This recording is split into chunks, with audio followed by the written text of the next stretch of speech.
오늘 말씀은 이스라엘 백성들이 출애굽을 하고 40년 광야 생활을 한 이후에 가나안 땅을 점령해 들어가는 과정 속에서 있었던 일을 기록하고 있습니다. 이스라엘 백성들이 40년의 광야 생활을 마치고 드디어 가나안 땅을 정복하기 위해서 이동을 하는데요. 그 첫 번째 정복해야 할 땅이 바로 여리고였습니다. 그렇다면 이스라엘 백성들이 첫 번째로 정복해야 할 여리고는 과연 어떤 곳이었을까요? 앞에 지도를 띄워주시기 바랍니다.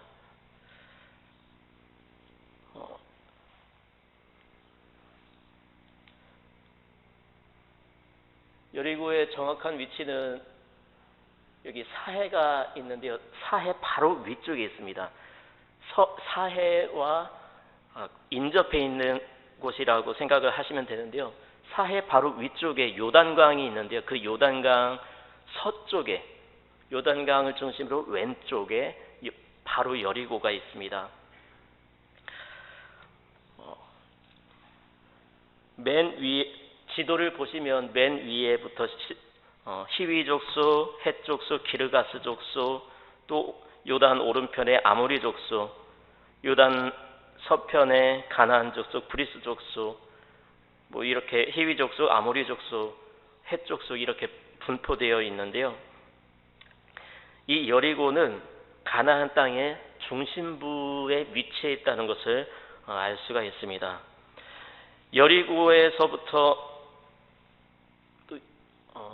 여리고에서 시작을 해서 서편으로 쭉 나아가시면은 지중해 바로 앞에 욥바라는 곳이 있는데요. 이 여리고부터 시작해서 욥바까지 이르는 도로가 시작되는 곳이 바로 이 여리고입니다. 이처럼 이 여리고는 가나안 땅의 중심부였고 또 도로가 시작이 되는 곳이었기 때문에 상업이 발달한 도시였습니다. 그리고 가나안 땅의 중심부에 있었기 때문에 유사시에 가나안 족속들이 가나안 땅의 모든 족속들이 연합을 할 때에 이 여리고에 쉽게 모일 수가 있었지요. 그리고 이 여리고는 가파른 경사지의 정상에 위치해 있었기 때문에 적들이 침입하기에 매우 어려운 지형이었습니다. 또 이 여리고 성벽은 내벽과 외벽으로 구성된 이중벽이었는데요.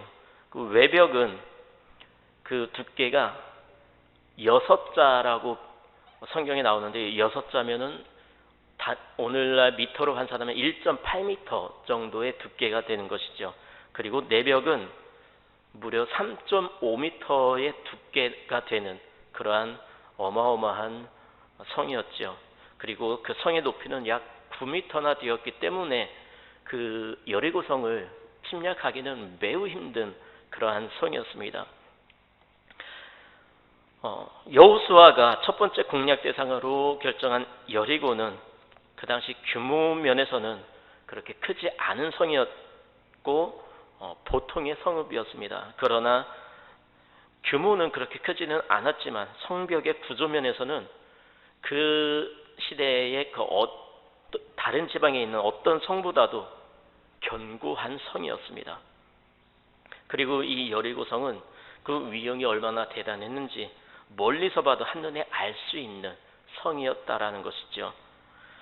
한마디로 여리고성은 요새화된 성읍으로서 이스라엘의 첫 번째 공략 대상으로는 매우 부적절한 성이었습니다.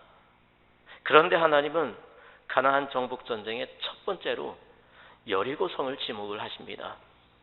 그렇다면 하나님은 왜 하필 이처럼 천연 요새이고 철옹성 같은 여리고를 먼저 무너뜨리라고 하셨을까요? 이 질문에 대해서 우리는 세 가지 측면에서 그 답을 찾을 수가 있는데요. 먼저 군사적인 이유입니다. 요단강 서편으로 건너가는 곳에 이 여리고성이 위치해 있다고 말씀을 드렸습니다. 여리고는 요단 동편에서 가나안 본토로 건너오는 관문일 뿐만이 아니라 여리고에서 지중해안의 요바로 이어지는 도로의 시작점이었습니다. 그러므로 여리고를 점령한다는 것, 이것은 곧 가나안 중부 지방의 동서로 횡단하는 도로를 장악하려는 군사적인 목적이 있다는 것을 알 수가 있습니다. 또한 당시 가나안의 국가 형태는 앞에서 말씀드렸다시피 아모리 족속, 히위 족속, 기르가스 족속, 가나안 족속, 브리스 족속 등과 같이 이렇게 각 족속별로 도시국가로 산재해 있다가 필요시에 유사시에 힘을 하나로 뭉쳐서 외부의 세력에 대항하는 그러한 형국이었다는 것을 고려를 하면 여리고부터 장악하려고 하는 여호수아의 그 작전을 충분히 이해할 수 있게 됩니다. 여호수아는 가나안의 허리를 잘라서 가나안의 남북 세력의 힘을 분산시키려고 했던 것이지요. 가나안 모든 세력들이 하나로 뭉쳐서 이스라엘을 대적하는 것을 사전에 차단하려고 했던 것입니다. 이러한 작전이 어디에서 성공을 했었죠? 우리나라 한국전쟁 때에 메가더 장군이 인천 상륙작전을 했던 것이 바로 우리나라의 남과 북을 나누어서 남쪽에 남아있는 북한 공산당을 고립시켜서 전쟁에서 승리하는 그러한 방식이었던 것입니다. 비록 여리고가 그리고 신앙적인 이유인데요. 비록 여리고가 군사 요충지이고 중부 횡단도로의 장악을 위해서 꼭 필요했지만 여리고성은 난공불락의 성과도 같았습니다. 그렇다고 여리고성을 놔두고 여리고성을 뒤로 빼놓고 다른 곳부터 점령한다는 것은 만일 이스라엘 군대가 요바로 나아가는 그 도로를 점령해 가면서 뒤에 여리고성을 놔뒀다면 그 여리고성 사람들이 이스라엘의 후방부를 침략할 수 있는 그러한 위험이 있었습니다. 그렇기 때문에 하나님은 이스라엘로 하여금 정면 돌파를 하도록 만드신 것이죠. 하나님께서는 여호수아에게 친히 여리고를 공략할 전술을 가르쳐 주셨는데요. 이것은 인간의 이성으로는 도저히 이해를 할 수가 없는 방법이었습니다. 그것은 여호와의 언약궤를 앞세우고 매일 여리고 주위를 한 바퀴씩 6일 동안 돌고 마지막 7일에는 7바퀴를 돌라는 것이 하나님의 명령이었습니다. 그러나 이 인간의 이성과 상식으로는 도저히 이해할 수 없는 명령에 여호수아와 이스라엘은 순종을 했고 결국 여리고는 무너졌습니다. 여리고 작전을 통한 신앙적 교훈은 이스라엘은 오직 여호와께 대한 믿음과 순종으로서만 승리할 수 있다는 것입니다. 그렇습니다. 여리고성 함락 작전은 어떠한 견고한 성벽도 여호와 하나님의 능력을 막을 수 없다는 사실을 결정적으로 증명한 승리의 사건이었습니다. 믿음과 순종, 여호와 하나님의 능력을 강조함으로써 여리고에 대한 승리는 가나안 전쟁에서 승리를 보장하는 하나님의 약속이었던 것입니다. 그리고 심리적인 이유가 있습니다. 그 당시 근동지방에서 가장 강력함을 자랑했던 이 철옹성과 같은 여리고성을 이스라엘이 무너뜨린다면 이스라엘은 어떤 생각을 하게 되었을까요? 우리가 여리고성을 무너뜨렸네. 나머지 성들은 별거 아니야. 여리고성도 무너뜨렸는데 뭘? 이렇게 생각하지 않았을까요? 아마 여리고성을 무너뜨림으로써 그들에게는 자신감이 충만했을 것입니다. 이처럼 긍정적인 마인드를 갖게 되고 하나님의 명령이라면 어떤 일이든 감당하기 위해 힘쓰게 될 것입니다. 이제 이 여리고성의 점령을 통해서 우리에게 주시는 하나님의 메시지가 무엇인지 말씀을 통해 살펴보도록 하겠습니다. 먼저 1절을 보면 이렇게 기록하고 있습니다. 여리고는 굳게 닫혔고 출입하는 자가 없더라. 아멘. 앞에서 말씀드린 대로 여리고성은 철옹성이었습니다. 이런 철옹성이 왜 문을 굳게 닫고 있었을까요? 가나안의 지리적인 요충지였던 곳이라면 출입하는 사람들이 많이 있어야 할 텐데요. 왜 출입하는 사람이 없었을까요? 1절 앞부분에 그 이유가 나와 있습니다. 이스라엘 자손들로 말미암아라고 기록을 하고 있는데요. 여리고성이 지리적인 요충지였고 상업이 발달한 도시였기 때문에 여리고성 사람들은 이미 이스라엘에 대한 소문을 들었던 것입니다. 어떤 소문이요? 이스라엘이 애굽에서 나올 때에 하나님의 크신 능력으로 애굽에 큰 재앙을 내렸고 또 홍해를 가르고 마른 땅으로 건넜으며 광야에서 아모리 두 왕 시혼과 옥이 이끄는 나라들을 전멸시켰다는 소문을 이미 들은 것입니다. 이러한 내용이 이미 여호수아 2장에서 정탐꾼이 기생 라합의 집에 이르렀을 때에 라합의 고백으로 기록이 되어 있죠. 이처럼 하나님의 크신 능력으로 말미암아 이스라엘의 앞을 가로막고 방해했던 모든 민족들이 망하게 된 소문을 들은 이 여리고성 사람들은 이스라엘에 대한 두려움으로 선제 공격은 아예 할 생각도 없고 성문을 굳게 닫고 방어에만 치중하고 있었던 것입니다. 그런데 여리고성이 그 당시 어느 누구도 점령할 수 없었던 철옹성이라는 것을 이스라엘은 모르고 있었을까요? 아마 이스라엘도 소문을 들어서 알고 있었을 것입니다. 그렇다면 이스라엘 백성들에게는 처음에는 어떤 마음이 있었을까요? 아마도 그동안 아무도 점령할 수가 없었고 앞으로도 아무도 여리고성을 점령할 수 없을 것이라는 생각을 하지 않았을까요? 만일 여리고성을 공격을 한다고 하면 오히려 자신들에게 더 큰 피해가 있을 것이라고 생각을 했을지도 모르겠습니다. 그런데 하나님께서 뭐라고 말씀하시죠? 2절에 보니 하나님께서 여호수아에게 이렇게 말씀을 하십니다. 보라, 내가 여리고와 그 왕과 용사들을 내 손에 넘겨주었으니. 여러분 놀랍지 않습니까? 이스라엘은 아직 여리고성을 공격하지 않았습니다. 아직 아무런 전투도 하지 않았습니다. 그런데 하나님은 이미 여리고성의 모든 것을 여호수아에게 넘겨주셨다라고 말씀하고 계십니다. 넘겨줄 거야가 아닙니다. 넘겨주셨다입니다. 여러분, 이스라엘이 진행하게 될 여리고성 점령 작전은 이미 이기고 싸우는 싸움입니다. 그렇습니다. 하나님께서 함께 하시는 싸움은 이미 이긴 싸움입니다. 그 싸움은 결과가 어떻게 될지 불을 보듯 뻔한 싸움이 되는 것입니다. 이는 오늘 이 시대를 살아가는 우리 그리스도인들이 세상을 대하여 싸우는 싸움과 같은 것입니다. 그런데 우리가 세상과 싸우는 싸움은 총칼을 휘두르며 싸우는 싸움이 아닙니다. 바로 영적인 싸움이죠. 우리의 삶의 현장에서 수많은 영적 전투를 하게 됩니다. 이러한 영적인 싸움에서 우리가 승리하기 위해서는 어떻게 해야 할까요?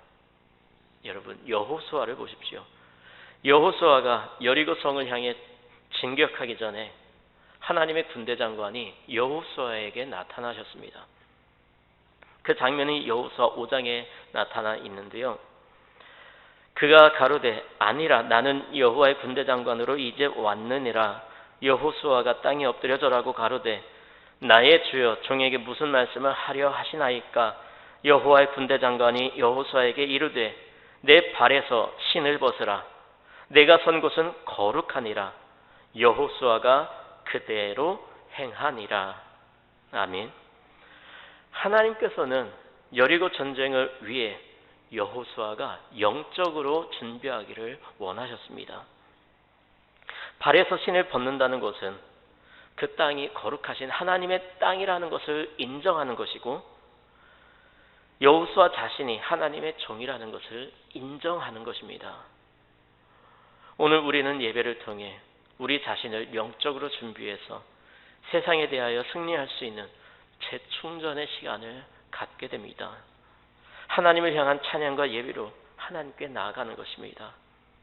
이 순간을 통해 우리는 자신을 돌아보며 하나님께 자신을 낮추며 말씀에 순종하는 시간을 갖게 되는 것입니다.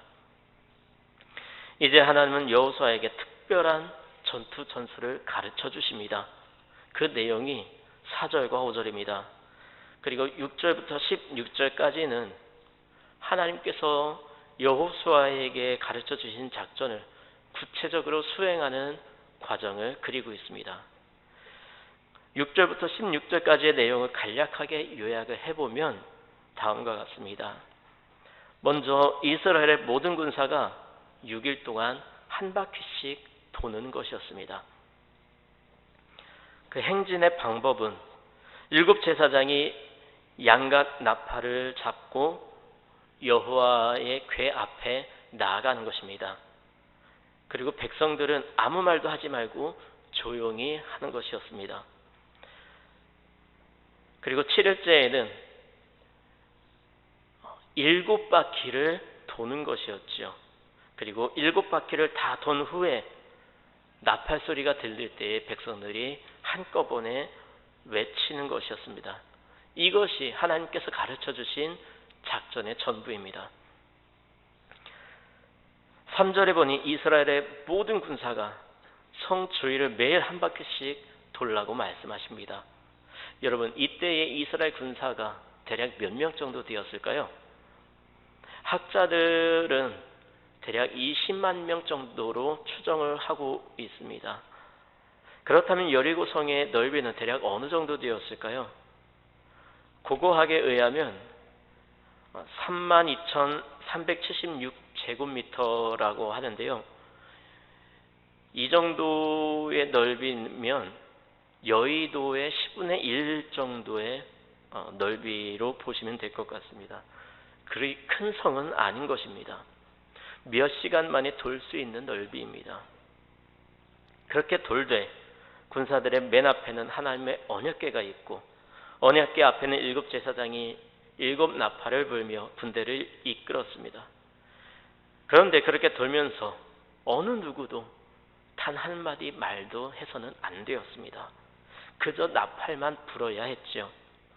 이렇게 6일 동안 똑같은 일을 반복했습니다. 아마도 이 모습을 보던 여리고성 사람들은 도대체 저게 무엇을 하는 걸까?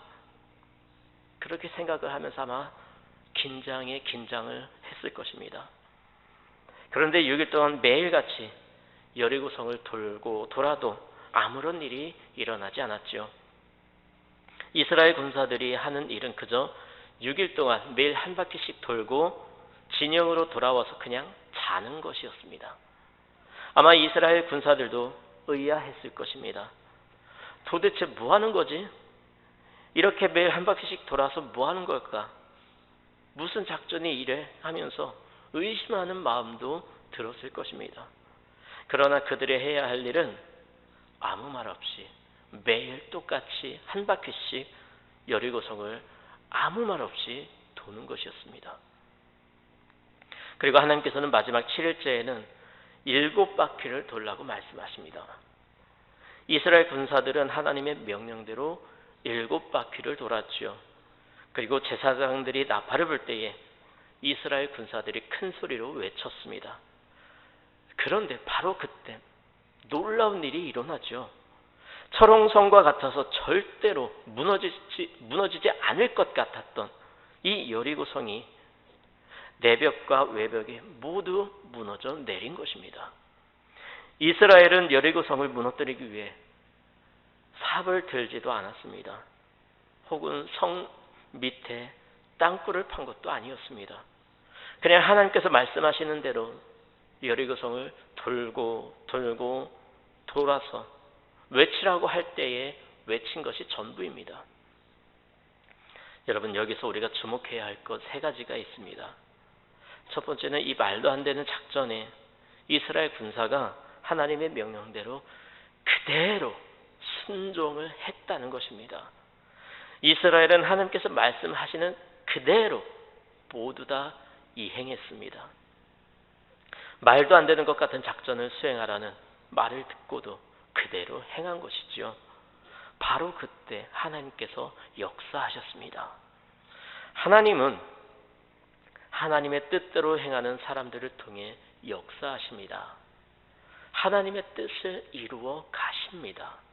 여러분, 여리고 성벽은 분명 제사장들의 나팔 소리나 이스라엘 군사들의 함성 소리 때문에 무너진 것이 절대 아닙니다. 하나님께서 하신 것입니다. 그런데 그럼에도 불구하고 제사장이 양강나팔을 길게 불고 백성들이 소리를 외칠 때에 하나님은 여리고 성벽을 무너뜨리셨습니다. 이것은 하나님께서 선택하신 그 사람들을 통해서 하나님은 일하시기를 기뻐하시기 때문입니다. 하나님은 선택하신 사람들을 사랑하시고 그래서 그들이 하나님의 사역에 동참해서 하나님과 함께 참 기쁨과 만족을 누리기를 너무나 원하십니다. 여러분, 하나님께 쓰임받고 싶으십니까? 오늘 이스라엘 백성들의 순종을 배우시기 바랍니다. 두 번째는 이스라엘 백성들이 여리고성을 도는 동안 아무 말도 하지 않았다는 것입니다. 그들은 하나님께서 말씀하신 대로 아무 말도 하지 않았습니다. 이때에 하나님께서 이스라엘 백성들을 침묵시키신 이유가 무엇일까요? 앞에서 말씀드린 것처럼 하나님께서 가르쳐 주신 이 여리고성 함락작전은 아마도 이스라엘 백성들이 생각을 해도 비현실적이고 말도 안 되는 작전이었을 것입니다. 이때에 만약 이스라엘 군사들이 하나님의 작전에 대해서 불평이나 혹은 비웃음을 웃었다면 어떻게 되었을까요? 여러분, 우리 현실 앞에 아무리 말도 안 되는 것 같은 하나님의 말씀이 우리에게 주어졌다 하더라도 불평불만하지 않아야 합니다. 하나님의 방법 앞에서 우리들은 결코 내 목소리를 내어서는 안 됩니다. 그저 하나님의 말씀에 아무 말 없이 순종하는 것이 우리가 해야 할 일입니다. 하나님의 말씀에 불평하는 것은 하나님의 권위에 대한 도전이고 하나님을 신뢰하지 못하는 불신앙인 것입니다. 세 번째는 이스라엘 백성들에게 하나님의 뜻을 전하는 사람이 누구인가 하는 것입니다. 하나님은 이스라엘의 지도자였던 여호수아를 통해서 이스라엘 백성들에게 말씀하셨습니다. 신약시대에 와서는 예수 그리스도의 십자가의 죽으심의 사건을 통해서 이제는 모든 성도들이 직접 하나님과 교제를 하고 모두가 하나님께 나아감으로 예배를 드립니다. 하지만 그럼에도 불구하고 하나님은 교회에 지도자를 세워주셨습니다. 그렇다면 하나님께서 교회에 지도자를 세워주신 목적이 무엇일까요? 그것은 바로 교회의 질서입니다. 하나님은 질서의 하나님이십니다. 하나님은 이 세상을 창조하실 때부터 이 세상의 질서를 세우셨습니다. 우리는 이러한 하나님의 질서 속에서 살아가고 있는 것입니다. 그러므로 이러한 하나님의 창조 질서를 무너뜨리는 행위는 불신앙인 것입니다. 그러므로 하나님의 질서에 순종하는 우리 모두가 되어야 합니다. 말씀을 정리합니다. 매일의 치열한 영적 전장에서 오늘도 여리고는 우리 앞을 가로막고 우뚝 서 있습니다. 그러나 우리는 이미 이긴 싸움을 싸우고 있는 것입니다. 하나님은 우리에게 능히 감당할 수 있는 시험만 허락하시기 때문이죠. 그러나 그 과정 속에서 우리에게 필요한 것이 있습니다. 그것은 바로 하나님께 대한 믿음과 순종입니다.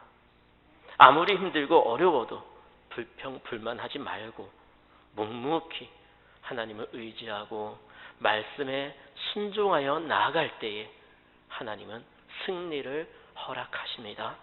이러한 영적 싸움의 원리를 기억하시고 매일의 삶 속에서 벌어지는 이 영적 전투에서 날마다 승리하는 저와 여러분의 삶이 되시기 바랍니다.